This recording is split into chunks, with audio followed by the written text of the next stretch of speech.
Draw out type relay અને plugin type રિલેની તુલના કરો.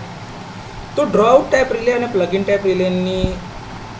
કમ્પેરિઝન અથવા તો જે તમે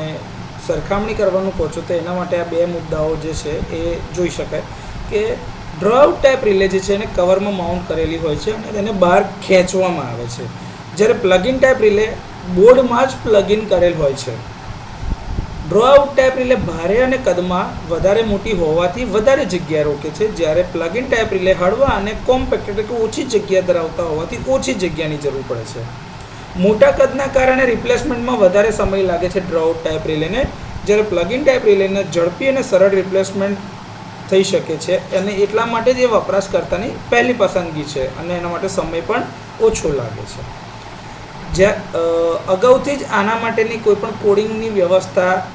કરી શકાય તેમ નથી, જ્યારે પ્લગઇન ટાઈપ રિલે માટે આવી કોડિંગ વ્યવસ્થા જરૂરી બને છે જેથી કરીને તમે વાયરિંગ અને કોન્ટેક્ટ્સને ટ્રેસ કરી શકો. પ્રી વાયરિંગ શક્ય નથી કારણ કે આપણે તેના ઉપયોગ અને એપ્લિકેશનથી અજાણ છીએ, જ્યારે પ્લગઇન ટાઈપ રિલે માટે પ્રી વાયરિંગ શક્ય છે અને એના સંપર્કો એટલે કે કોન્ટેક્ટ્સને પણ આપણે આપણા ઉપયોગ માટે જાણ કરી શકીએ છીએ અથવા તો એને ઉપયોગમાં વાપરી શકીએ છીએ. ડ્રો આઉટ ટાઈપ રિલે ખર્ચમાં વધારે મોંઘી છે, જ્યારે પ્લગઇન ટાઈપ રિલે સસ્તા છે, ઓછા ખર્ચાળ છે. ડ્રો આઉટ ટાઈપ રિલે વધારે ઉચ્ચ VA બોજ સંભાળી શકે છે, જ્યારે પ્લગઇન ટાઈપ રિલે પર વધારે બોજ અથવા તો વધારે VA બર્ડન આપી શકાતું નથી અને એને સંભાળી શકવા અથવા તો